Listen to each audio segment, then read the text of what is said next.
Okay, so for today's lecture, I'm going to introduce statistical learning. This is a very important topic, and then we're going to see, in fact, how we can justify and explain certain algorithms from a statistical perspective.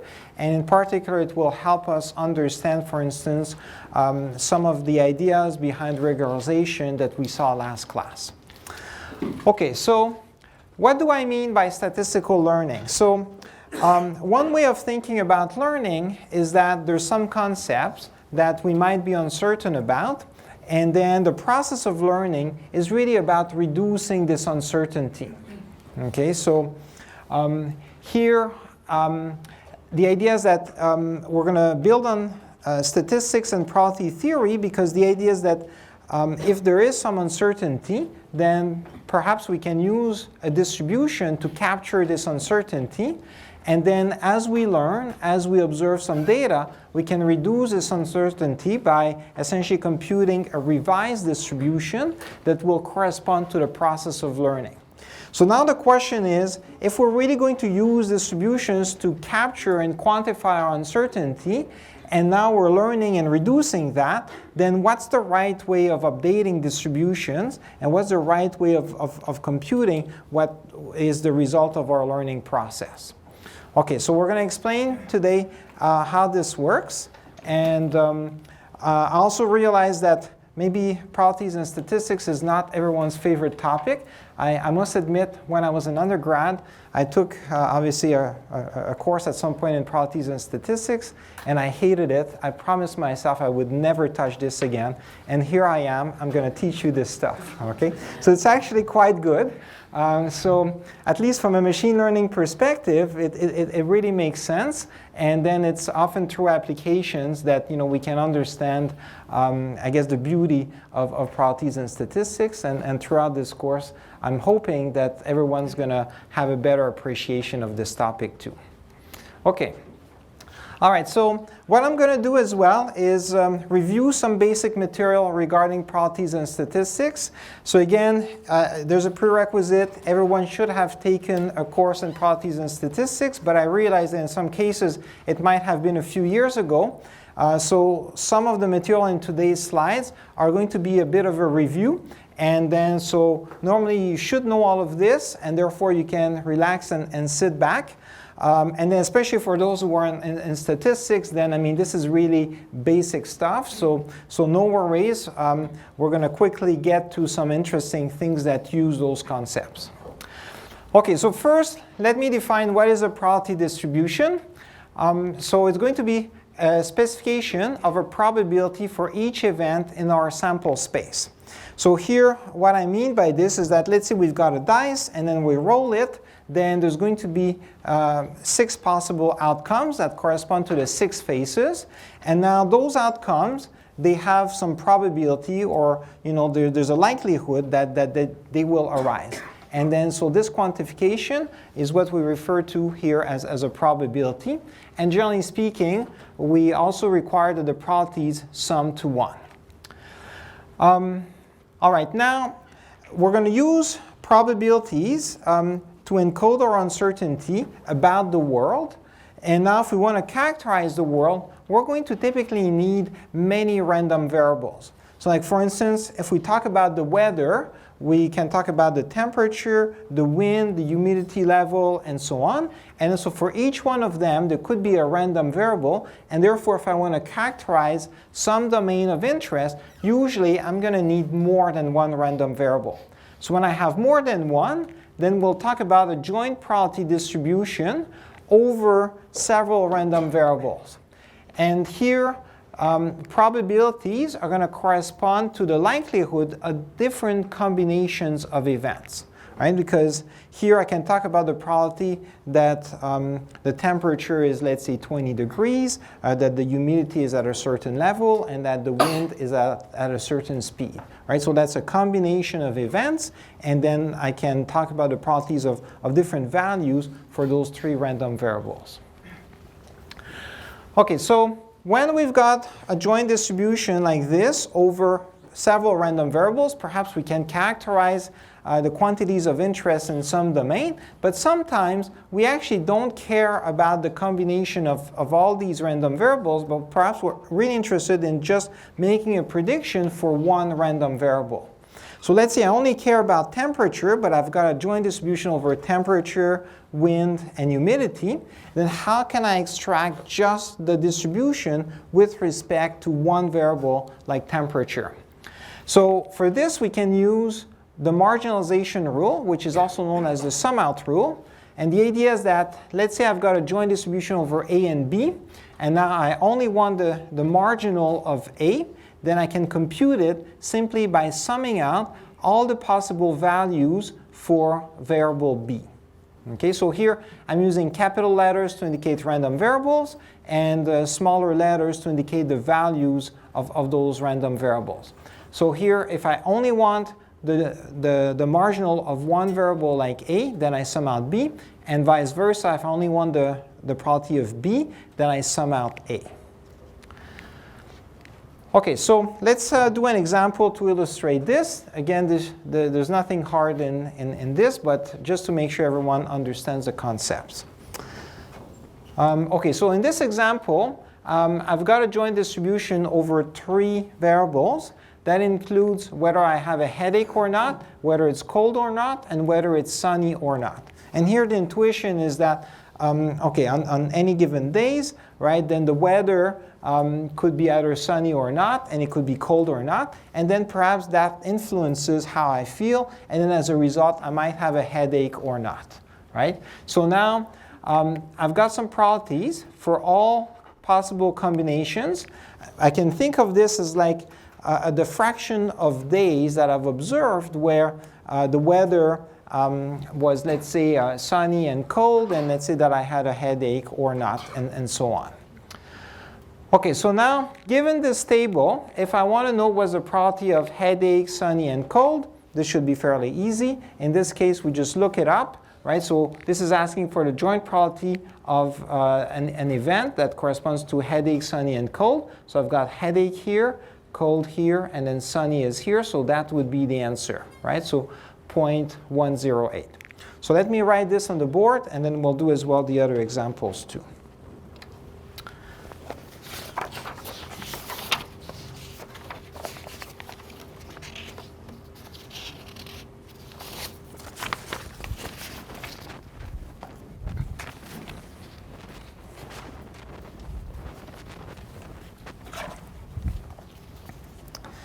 Okay, so we've got probability of headache and sunny and cold, which is equal here to 0.108.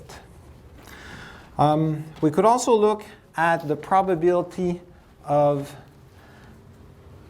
headache, actually not headache, and sunny and not cold. So we look that up. Not headache is here, then sunny is in this table, and not cold is here, so that gives us 0.064.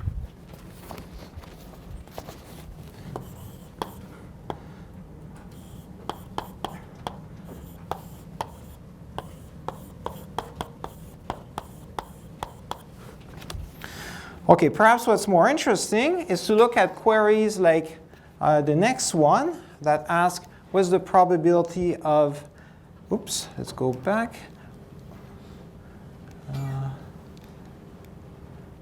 Yeah, what's the probability of headache or sunny? So here for headache or sunny, right, there are multiple days where I might have a headache, it might be sunny, it might be both of them, right? So I need to essentially sum together the probabilities of all of those days, and then so that would correspond to taking this entire row, right? So this is when I have a headache, and then also sunny, which is this little table, so I need to add up essentially all the probabilities in those. So probability of headache or sunny is 0.108 plus 0.012 plus 0.072 plus 0.008 plus 0.016 plus 0.064. And that gives us 0.28. Okay. Okay, and then the last one, probability of headache, is really here a question of marginalization. So headache corresponds to this row. So we're asking for just the probability of one variable, right? So we sum out essentially all the possible values of the other random variables. And then in this case, we will get the following expression. So it's again 0.108 plus 0.012 plus 0.072 plus 0.008, which gives us 0.2. Okay, any questions regarding this? Okay, very good. So yeah, this is fairly simple.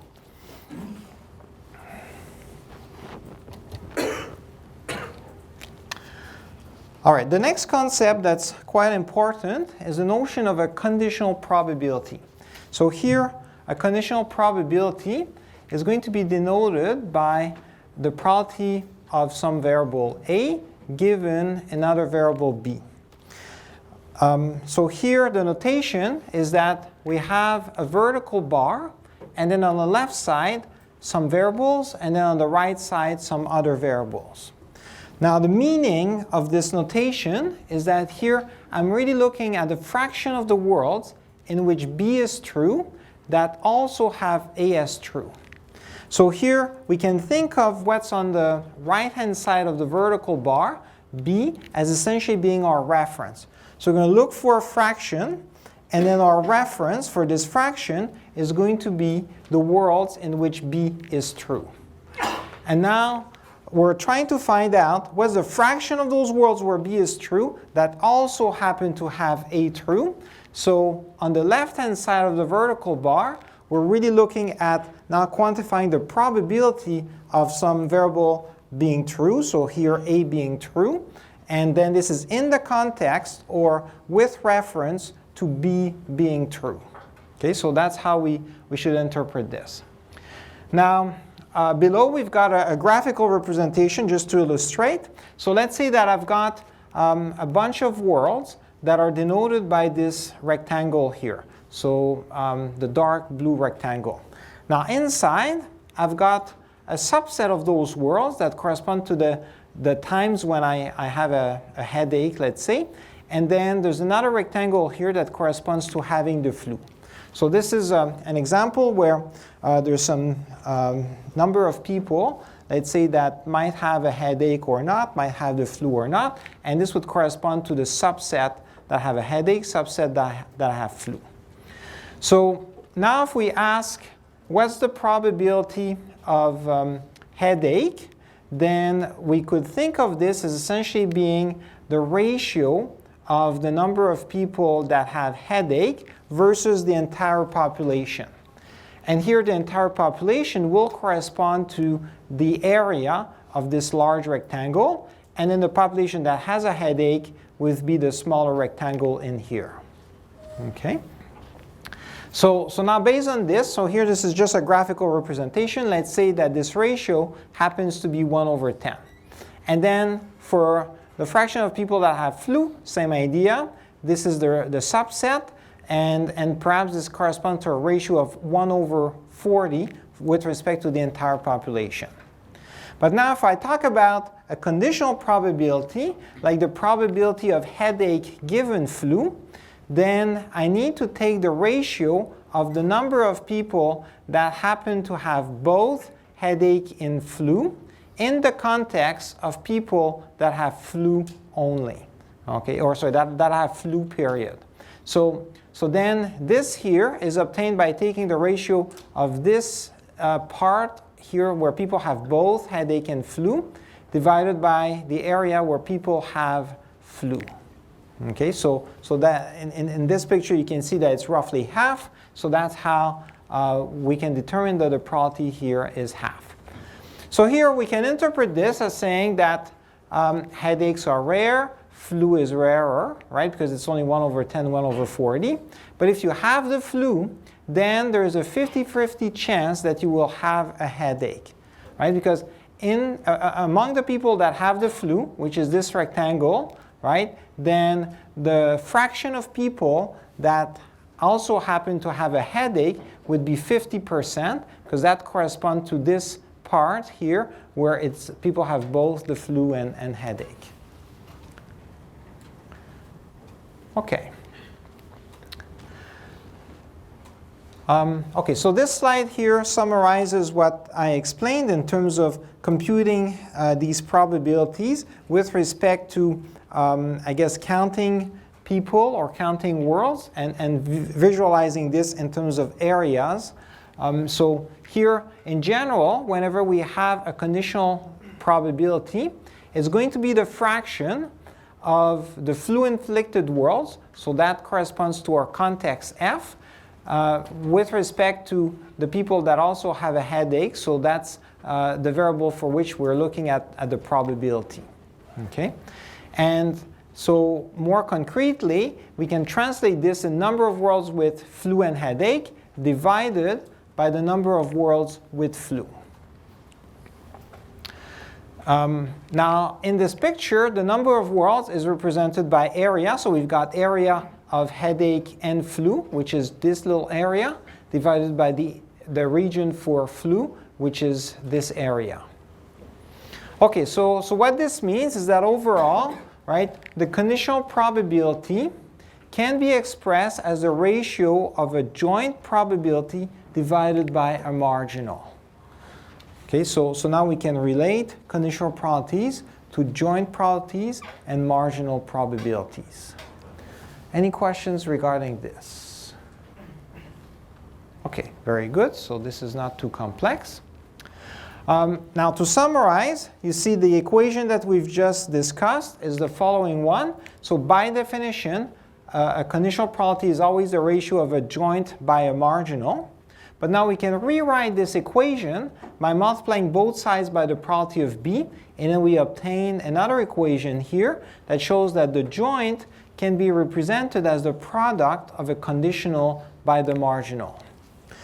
Okay, so this second equation is quite useful and is known as the chain rule.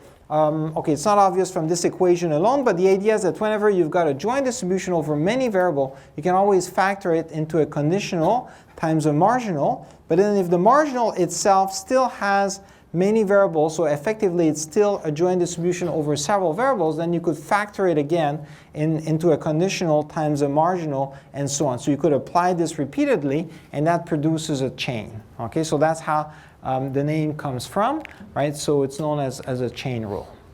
Okay, so these equations are very important.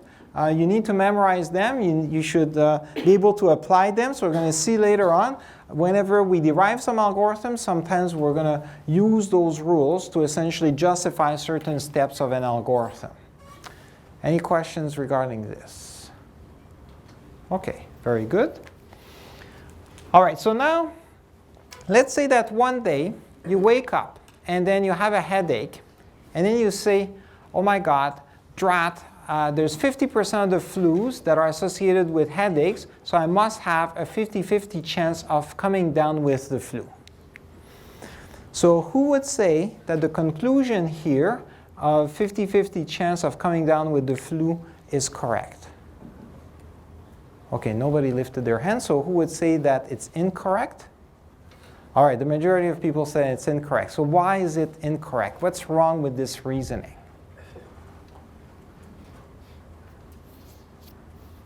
Okay, almost everybody lifted their hand for incorrect. Maybe you guys just guessed that because I asked the question, it must be incorrect. But still, what's the reason? Does anybody have any reason for this? Yes? Because it isn't a bias relation. Having a headache doesn't bias the relation. Right, so I guess, yeah, we saw the probability of headache given flu being 50-50, but you're absolutely right that this does not imply the reverse, that the probability of flu given headache will also be 50-50, right? So these things are not the same. So this is something really important and a common mistake that beginners make with respect to conditional probabilities. So here, it would be tempting to say that, well, we already have here probability of headache given flu, that's half. So now if I ask for the probability of flu given headache, I mean, all I've done is just change the order of the arguments, right? So I simply moved H on the right-hand side, move F on the left-hand side, and I've got this expression. So what's the difference, right? Maybe it's the same answer. It turns out that it's not, right? So here, the meaning of the arguments, right, is different. So what's on the right-hand side is the context, and what's on the left-hand side is essentially what we're estimating for the probability, right? So then you cannot interchange those. If you do, it has a different meaning, and it won't be necessarily the same value. Okay, so now that we agree it's not the same thing, then the next question is, how would we compute the probability of flu given headache? Because this is really what this is asking about here. Right? So you wake up one morning, you have a headache, and now your question is really, what's the probability that you're coming down with the flu? Right? So here, this is the same type of reasoning that a doctor would do. When you go see a doctor, you explain what are the symptoms. Like for instance, here you have a headache, and what the doctor is really doing is trying to make a diagnosis to infer what might be the cause in terms of diseases, right? So here we're asking really what's the probability that the cause, the disease, might be the flu. Okay, any ideas about how we could compute the probability of F given H? Yes? Probability of probability of F intersection H upon probability of H instead of the other way around last time. Yes, very good. So I guess we just saw was the definition of a conditional probability, right? It's always the ratio of a joint divided by a marginal. So here, if we want the probability of F given H, we need to compute the probability of F and H divided by the probability of H that we already have here, right? So I guess now the next question will be, how do we get the probability of F and H? Yes?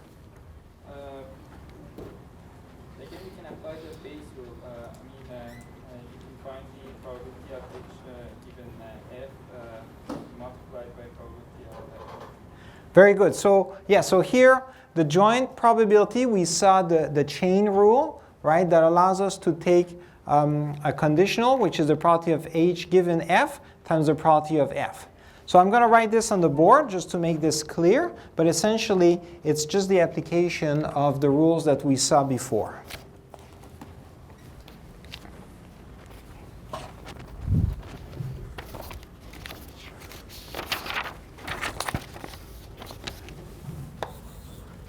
So probability of F and H is going to be equal to the probability of F times the probability of H given F. In this case, it's 1 over 40 times 1 over 2, which is equal to 1 over 80. Okay. Once we've got the joint, then we can compute the conditional for F given H. So it's the ratio of the joint by the marginal, which gives us, in this case, let me see the numbers. So I guess we've got 1 over 80 divided by 1 over 10, which is 1 over 8.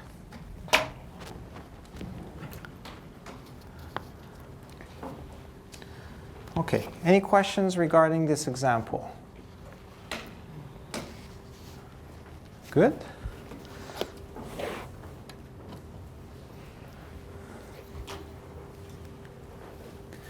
Okay, so in fact, let's do another example. So it will be with respect to our little scenario of headache, sunny, and cold. So we've got 3 random variables. And here we can ask was the probability of headache and cold given sunny, as well as headache and cold given not sunny. So let me write those on the board too.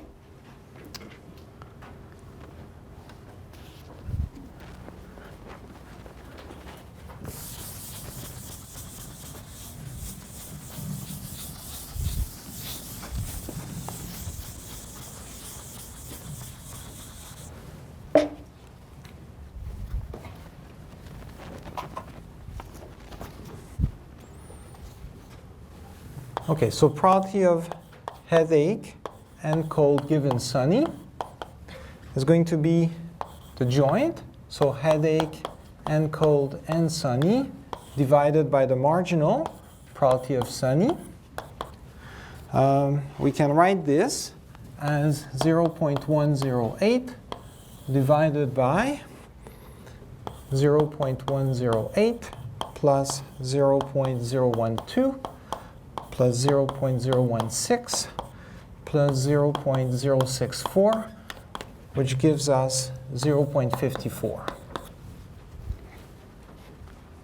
Okay. The second example is similar, headache and cold, but this time given not sunny. So we're going to have the joint, headache, cold, and not sunny, divided by the marginal not sunny.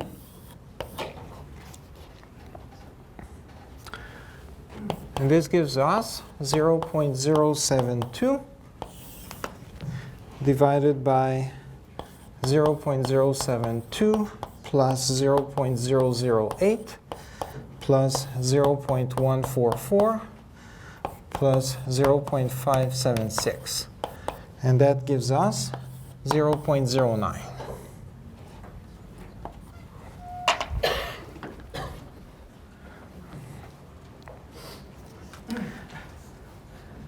Now, if you look carefully at those numbers, right, there's something odd, right? Because normally we saw that probabilities sum up to 1. Here, I simply go from sunny to not sunny, but the numbers don't add up to 1. So did we make a mistake? Who would say we made a mistake here? Okay, and who thinks it's correct? Okay, I'm glad to see that everyone has confidence in my teaching. So, okay, it is correct, but why is that correct? I mean, shouldn't the numbers sum up to 1? Yes? Maybe like there are like a couple other factors that actually affect the probability. That's why it doesn't add up to 1. Okay, you're talking about other factors. I'm looking for a different explanation. Yeah?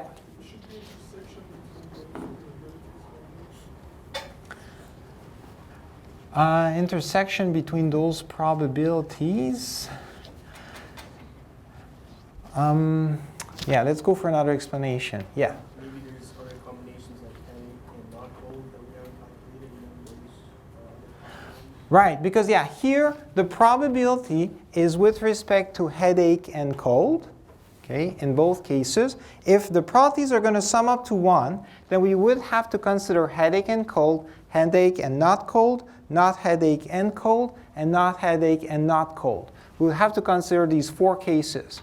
Now what's happening instead is that I'm negating the context. So here, this is in the context of sunny and not sunny, but the probabilities are really with respect to what's on the left-hand side of the vertical bar, not the right-hand side. The right-hand side gives us the context.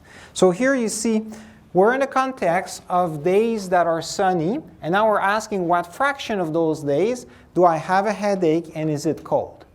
Right? And now here we're in a different context. This is the context of days that are not sunny, and then asking again was the probability that I'm going to have a headache and a cold. Right? So if the contexts are different, then there's no reason why the probabilities should sum up to 1.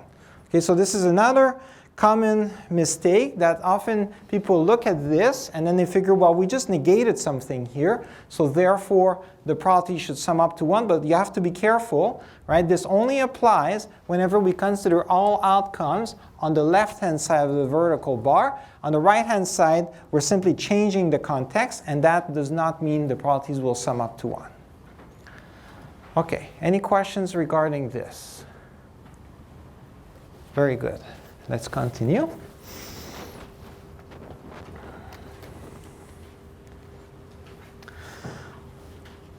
Okay, so the rules that we've seen and that we've applied are the chain rule and also the definition of conditional probabilities.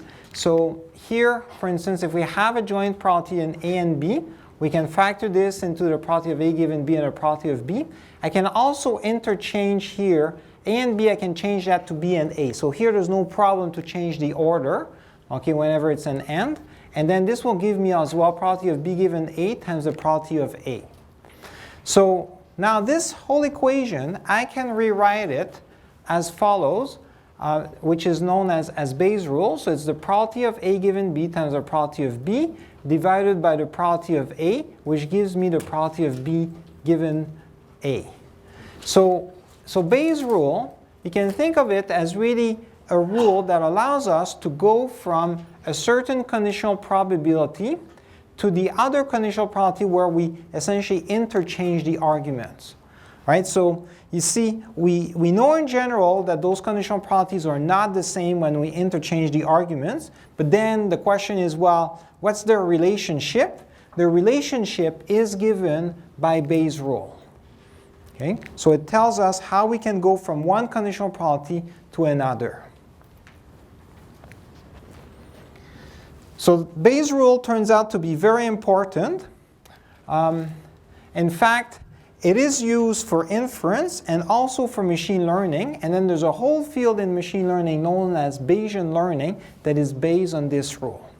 So here, there's a very interesting interpretation of Bayes' rule where we could also say, let's say that we have a hypothesis space, capital H. And now we said that in statistical learning, we're going to think of learning as a process of reducing uncertainty. So at the beginning, I have a hypothesis space, and I actually don't know which hypothesis is the best one or the correct one. Right? So I have lots of uncertainty. Perhaps I can quantify this with a prior distribution. So here, P of H is going to be my prior distribution that captures my uncertainty. Then I observe some data, so I get a data set, and this data, I'm going to call it the evidence. So I'm going to denote this by E. Okay, so the data is the evidence, and now if I have a specific hypothesis, so when I condition on the hypothesis, I can often measure the likelihood of obtaining a certain data set, certain evidence, and I'm going to denote this by the likelihood of the data. Okay, the data likelihood. Now Bayes' rule, right, allows us to go from this conditional probability to the reverse one, but the other interpretation is that we're actually going from an initial prior distribution that captures perhaps a lot of uncertainty that we have at the beginning, but then after we observe some data, then we have a revised distribution that perhaps has reduced uncertainty and encodes the fact that we've actually learned something. So we can think of machine learning from a statistical perspective as a reduction of uncertainty that is actually captured by Bayes' rule here. So we're starting with an initial distribution in H that captures this uncertainty. Then we observe some data or evidence, that's E. And now when we condition on this data, right, when we take it into account, then we revise our uncertainty, and then we obtain what is known as a posterior distribution. So now we're going to see that this Bayes' rule, right, can lead to a whole paradigm, and in fact a very effective way and principled way of doing learning by essentially revising distributions that quantify our uncertainty. Okay, so concretely, for Bayesian learning, we start with a prior. Generally speaking, we'll also have a likelihood distribution that tells us how likely it is to obtain a certain data set or evidence given each hypothesis.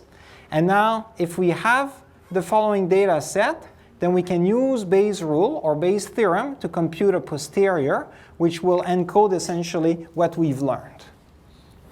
Now, when I rewrite Bayes' rule here, you'll notice that I have as before the multiplication of the prior by the likelihood, but instead of dividing by the probability of the data or the evidence, I'm just multiplying by a constant k. So here this is equivalent to what I had on the previous slide, right? So it turns out that the probability of the evidence is really just a normalization constant. So here, from a learning perspective, it's a normalization constant because what I'm really trying to do is I've got my hypothesis space. There's a bunch of hypotheses. I'm trying to determine which one is the best one or the correct one, right? And now I'm going to quantify I guess what is my posterior probability in each one of those hypotheses. And you see the posterior probability is with respect to the same context, the evidence or the data set E, and that's the same for every hypothesis. So that means here this term that just depends on E, right, is the same for all hypotheses. So it's really just, you know, multiplying everything by a constant. And what is the purpose of this constant? It turns out that this constant has the effect of taking our numerator and normalizing it so that we obtain numbers that are between 0 and 1 and add up to 1. So that's why we call it a normalization constant. Any questions? Yes? I just couldn't understand how we can define probability over function, because any hypothesis is a function, right? So how we can define probability over Right, okay, great question, yes. So how can we have a probability over function? So it turns out that what we consider a random variable and the outcomes of that random variable can be really, I guess, complex things, such as functions. So here, if you think of a neural network, for instance, it encodes a function. We're going to see later that every neural network has some parameters, right? And then, so the parameters, we can think of them as possible values of some random variables, and now we can have a distribution over those parameters, which implicitly gives us a distribution over the space of neural networks, and therefore the space of functions. So it means we define the probability over the parameter of the model. That's right, yeah, so it's going to be a probability over the parameters of the model, or if you prefer, the parameters of the function. Yeah.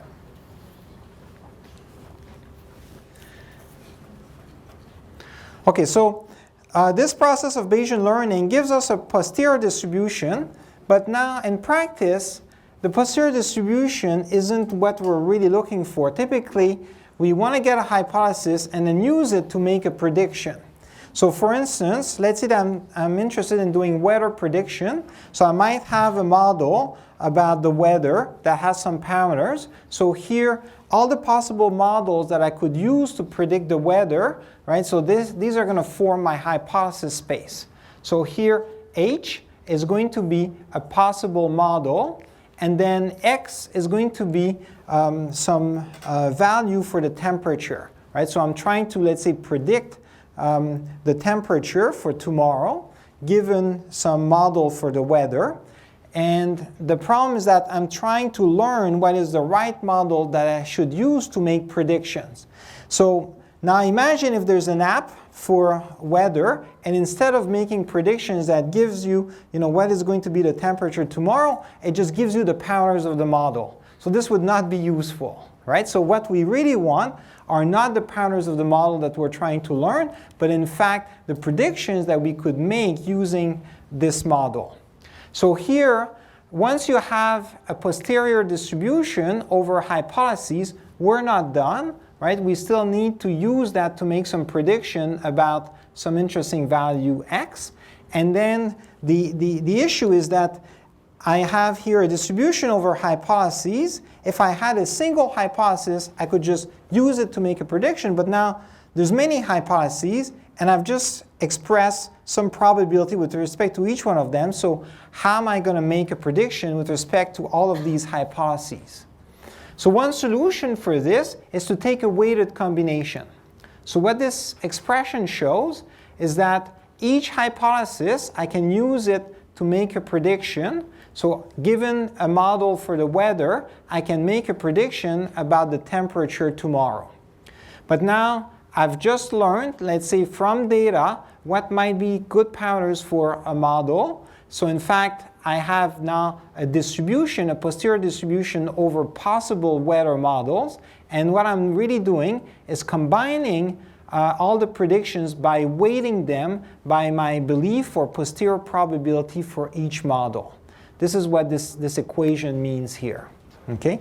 So we can use a posterior distribution to essentially define weights for each hypothesis. And now I'm going to take a weighted combination of the prediction of all these hypotheses to obtain my final prediction.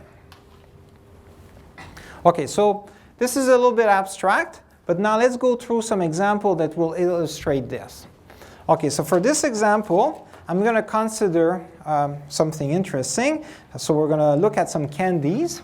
And here, let's say that we've got candies that are sold in two flavors. Lime, let's say we don't like lime, they don't taste good. And then also cherry that we really like.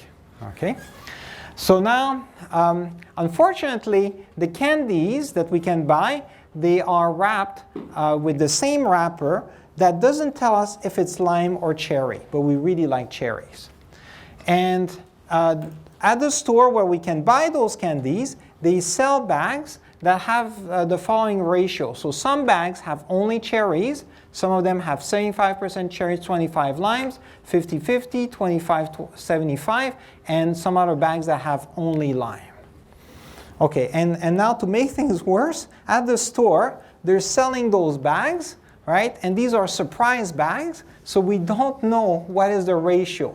We really like cherries, and now we're at the store, we can buy a bag, right? And it might have any of those 5 ratios, and we're not sure what's going to be the ratio of cherries.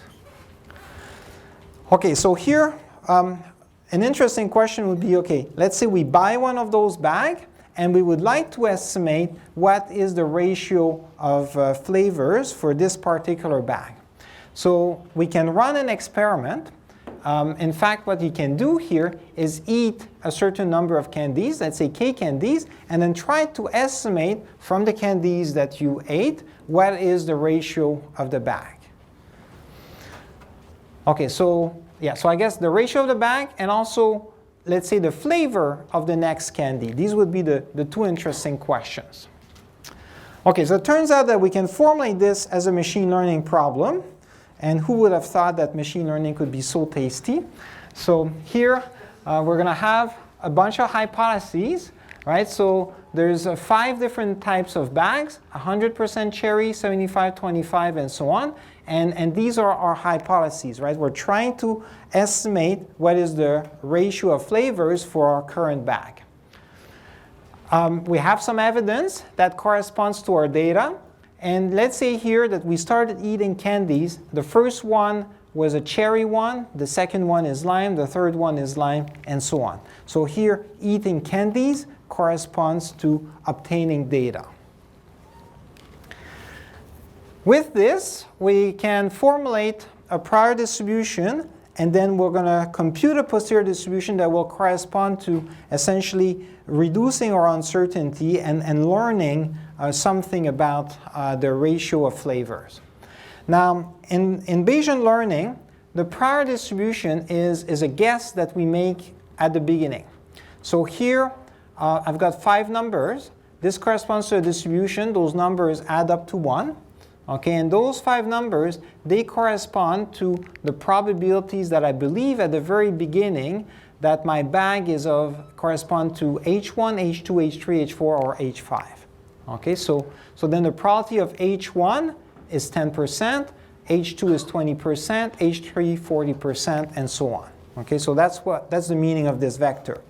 And this vector is something that I pick. Okay, it's something that corresponds to my initial belief.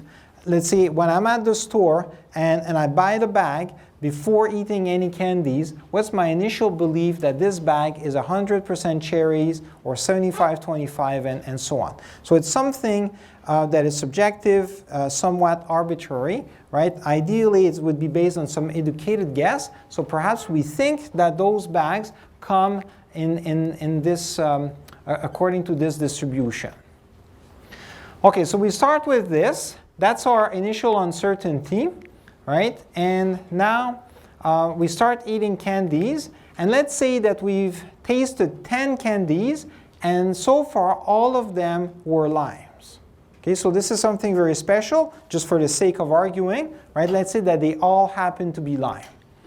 So now we're going to try to see what's our belief, our revised belief about the ratio of flavors. I mean, naturally here, if they all taste lime, it's tempting to say, well, it's got to be one of those bags that has only lime. But let's see what happens when we use Bayesian learning in terms of estimating what is the ratio of flavors.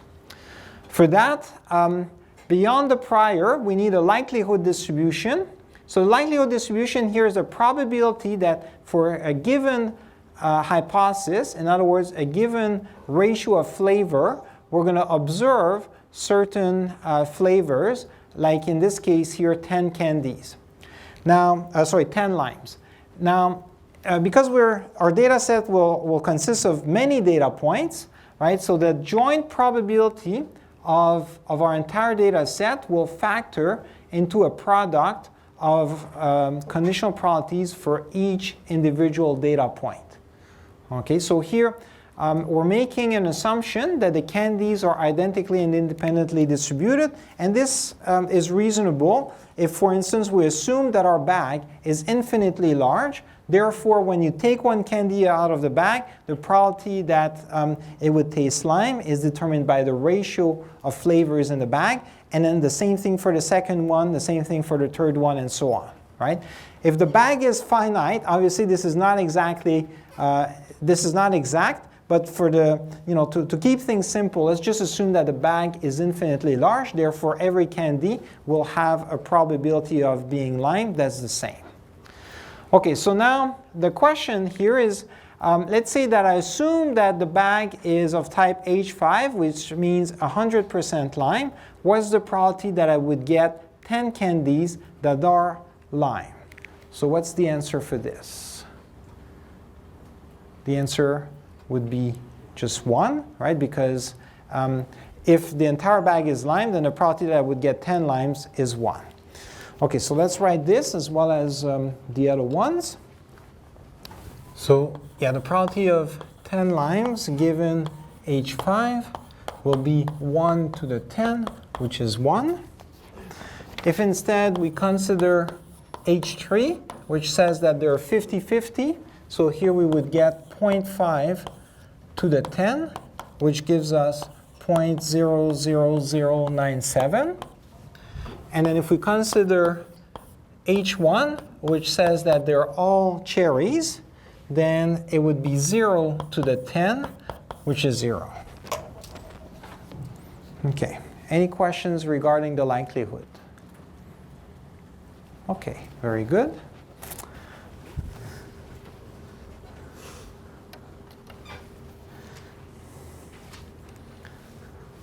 All right, so now that we have the prior and we have the likelihood, we can multiply them and get the posterior distribution.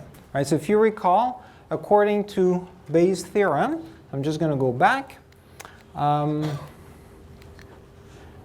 So Bayes' theorem here says that we can compute the posterior distribution with respect to our hypothesis space given a data set simply by multiplying the prior by the likelihood and then renormalizing. So again, k is just a normalization constant that will ensure that all the numbers we get are between 0 and 1 and add up to 1.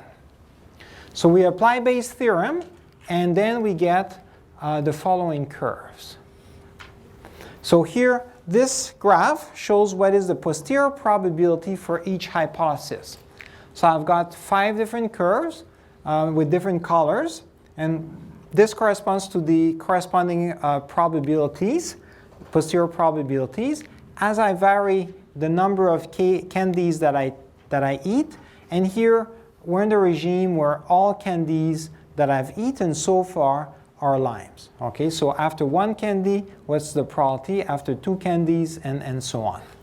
And then the y-axis is the posterior probability of each hypothesis given the candies eaten so far. So here, if I eat 10 candies in a row, they all happen to be lime. What is natural is that the hypothesis, H5, that has everything lime, right, should dominate. And indeed, is this hypothesis here that just grows, right? So the probability of this hypothesis increases, and it never actually reaches 1, but it will get arbitrarily close to 1 if I keep eating more candies and they all happen to be lime. Now there's, if we look at H4, this one was 75% lime, 25% cherries. So I started with a prior that was 20%. Now after 1 candy, that's lime, then the probability for this hypothesis increases. After 2, it also increases. After 3, it still increases. But then after the 4th one, it starts dipping.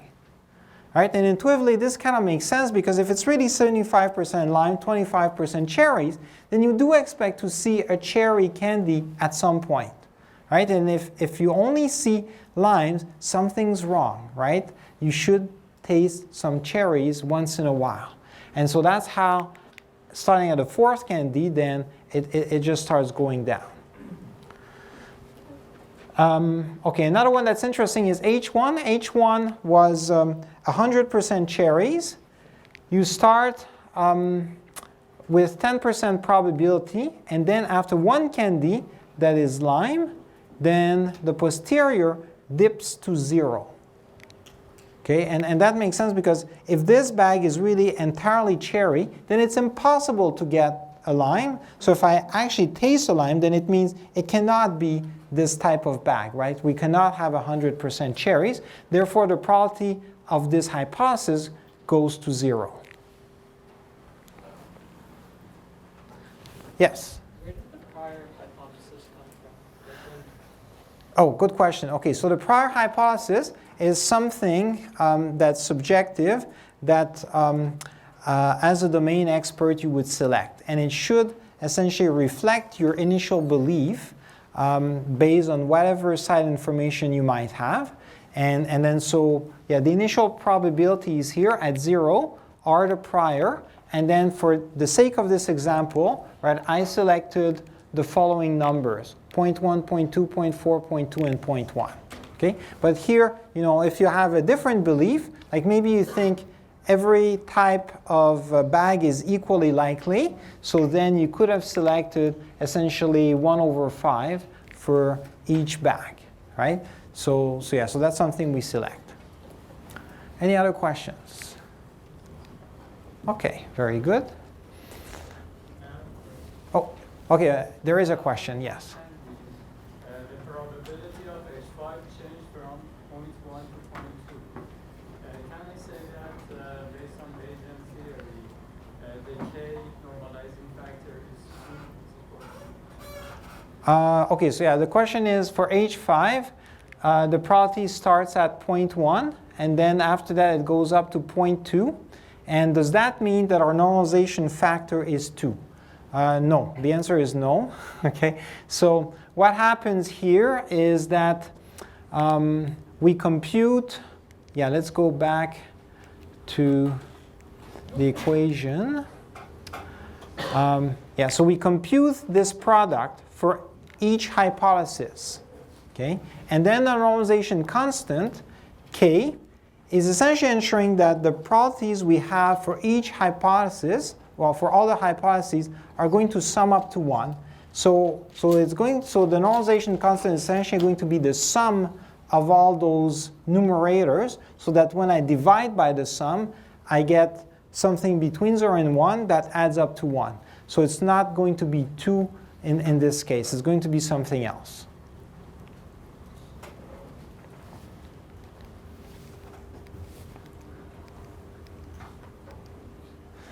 Okay, the next graph that I have here is looking at now making a prediction, because as we discussed, just computing the posterior distribution in itself is not what we're looking for. Again, if we consider weather prediction, right, computing a posterior distribution would mean that I have a distribution over possible models that I could use to make a prediction, And in an app, I don't want to give people this distribution. They're not going to know what to do with it. They'll say, well, why can't you just tell me what the temperature is going to be tomorrow, right? And that's making a prediction.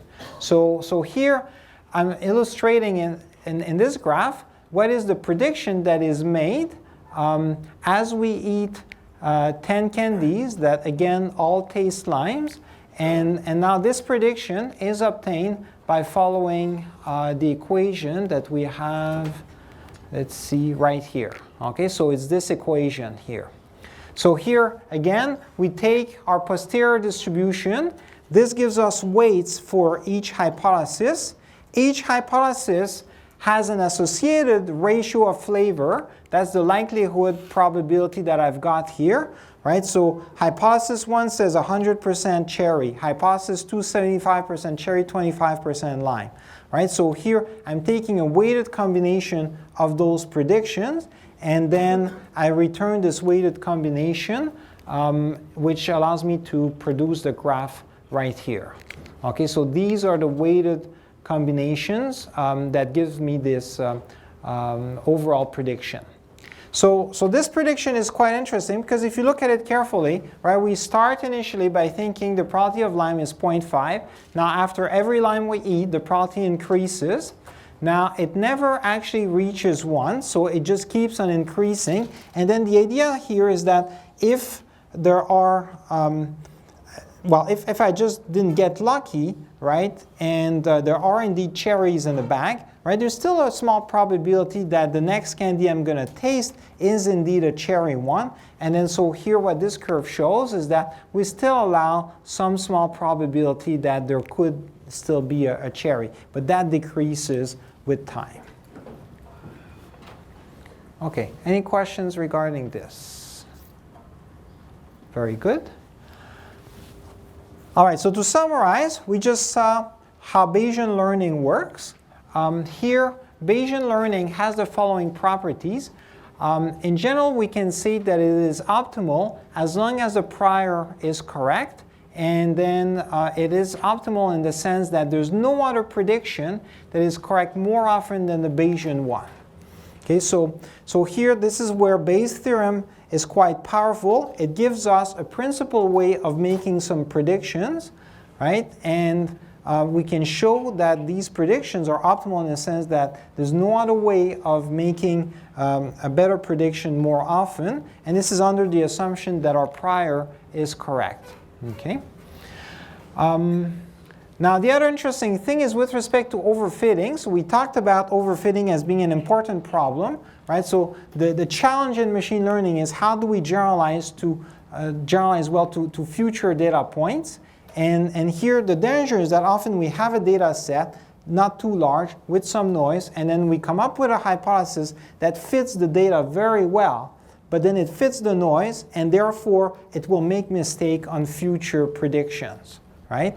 So here that's overfitting, and then Bayesian learning is generally speaking immune to overfitting because it does not return a single hypothesis. It still uses all the hypotheses with some weights, right? So normally, like if we use an optimization technique, we would find a single hypothesis.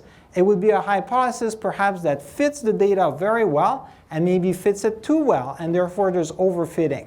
But in Bayesian learning, what we do is we say, well, how much each hypothesis fits the data essentially allows me to compute a posterior probability. I'm going to use that as a weight, right, to combine many hypotheses together. So even if there's one hypothesis that could overfit, I'm still considering the other hypotheses that will kind of counterbalance this hypothesis. And then as a result, overfitting generally does not happen in Bayesian learning. Okay, so this is great, but nothing is always nice in life. So here there's a price to pay. The problem is that doing Bayesian learning is generally going to be intractable. The main issue is that we have often a hypothesis space that is very large.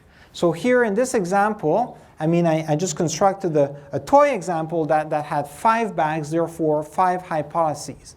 But if you consider, let's say, a neural network that has a bunch of parameters, each parameter can take values on the real line, so any real value, right? So this would be an infinite space of parameters, and therefore my hypothesis space would be infinitely large, right? So dealing with large hypothesis spaces is going to be problematic, both to compute the posterior distribution, but also to do the prediction, because the prediction we have to take a weighted combination.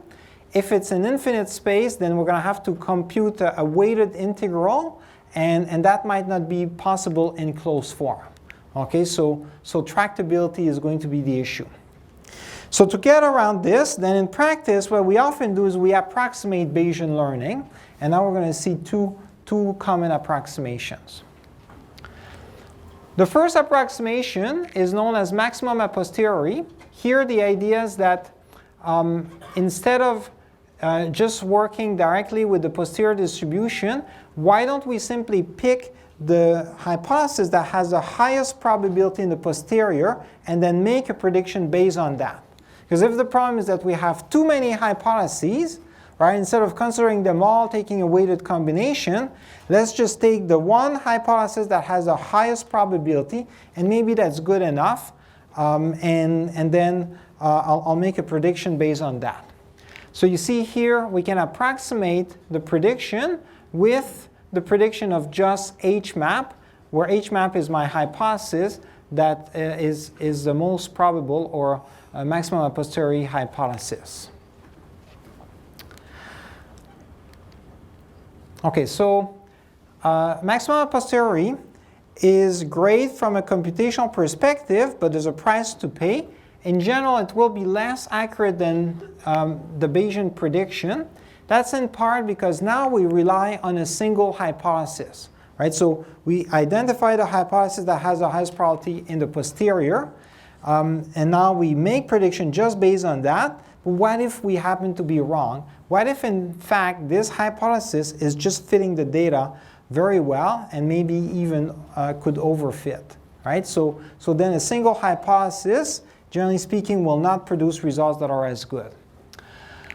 With respect to overfitting, we can generally still control overfitting. We might not be able to get rid of it completely, but what's happening is that we can control overfitting via the prior. So if we have hypotheses that we know can be quite flexible, quite complex, and then they could capture, noise in the data too easily, then what we can do is essentially penalize them by giving them a low probability in the prior. And then the hypotheses that are simpler, we can give them a higher probability at the beginning, and then in this way we can control or mitigate overfitting, but there's still a chance that we'll overfit because at the end we return a single hypothesis, and if that hypothesis is actually capturing still some noise in the data, then we will be overfitting. Okay, so that's the trade-off here. Now, in terms of the tractability, here we are working with a single hypothesis, so that's a big win, but finding that hypothesis that has the highest probability means solving an optimization problem.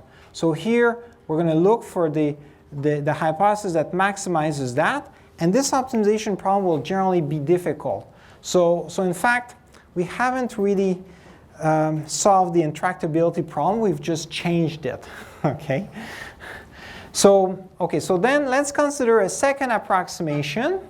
The second approximation is known as maximum likelihood, and this one is saying that instead of looking for the hypothesis that has the highest probability a posteriori, so in the posterior, why don't we instead consider just the hypothesis that fits the data best, that has the highest likelihood of generating the data, or if you prefer, the evidence E. Okay, so here, then we can think of this as an approximation, because if we're only looking at the likelihood, when we considered instead the map hypothesis, it was computed by taking the product of the prior by the likelihood, and now what we're effectively doing is getting rid of the prior. Okay, so we're simply getting rid of the prior. So often the prior is a bit of a headache because we're not sure how to set it. This is something that we have to encode, and we're not sure how to do this. And then this prior should be a distribution over all hypotheses. So if there's too many of them, then it's difficult to come up with. So I guess an easy solution is just to say, well, let's not use any prior, right? Let's just work with the data. Let's see which hypothesis is most consistent with the data, and that's the maximum likelihood hypothesis. Okay, so in the same way as before, we're going to make prediction just based on one hypothesis, the maximum likelihood hypothesis. Okay, so the benefit is that, okay, this will make things simpler from a computational perspective, but again, the price is that we're going to get predictions that are less accurate than both the Bayesian and the map predictions. And in this case, we will be subject to overfitting. So maximum likelihood, by definition, is saying pick the hypothesis that fits the data best. Fits the data best could mean, well, we're going to fit everything we can, including the noise and the data, and therefore we're going to overfit. So maximum likelihood in general has this problem, overfitting. So it's a very important problem for maximum likelihood. Okay, now from a tractability perspective, we still have an optimization problem. This time we're looking for the hypothesis that has the highest likelihood. So the likelihood is here. We're going to see in a moment that it's often useful to take the log of the likelihood. So this doesn't change which hypothesis will be the best one, because if you have an objective and you take the log of the objective, the maximum does not change. Okay? And then so this will be really the optimization problem that we have to solve. This could still be intractable, but in practice, this is often what people work with. So a lot of the algorithms that we're going to see in the course, at least from a statistical perspective, are going to be maximizing likelihood, and that's effectively what they're solving here. Any questions regarding this? Yeah?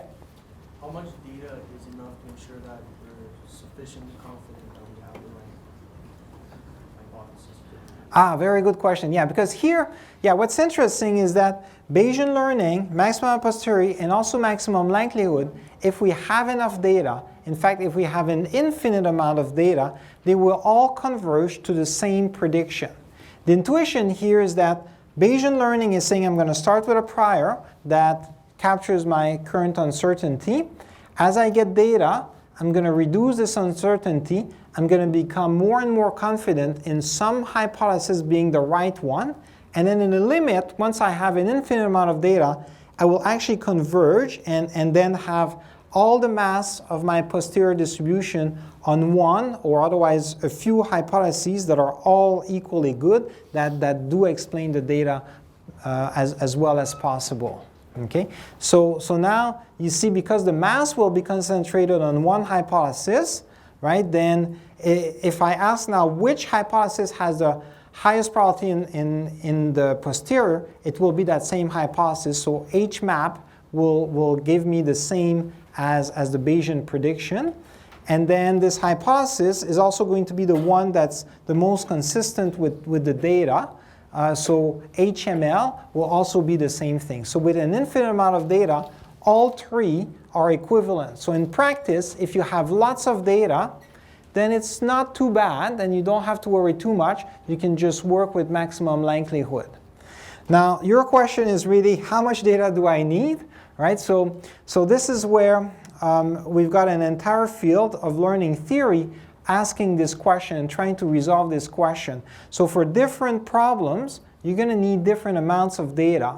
And often the answer is that if your hypothesis space is large, you need more data to really find which hypothesis is the best one. But if your hypothesis space is smaller, then you can get away with less data. And then, so we have another course on learning theory, CS480, 685, that in fact is dedicated precisely at this question. Now in this course, we'll just see empirically the effect of this, but there's a lot of theory about how to quantify that. Yeah. Are we assuming that this is the realizable case and not agnostic for any of these, or? Okay, so yeah, so here, yeah, your question is about is this a realizable problem or not? Meaning, do we have the true underlying function as a hypothesis inside our hypothesis space? And I'm not making any such assumption here.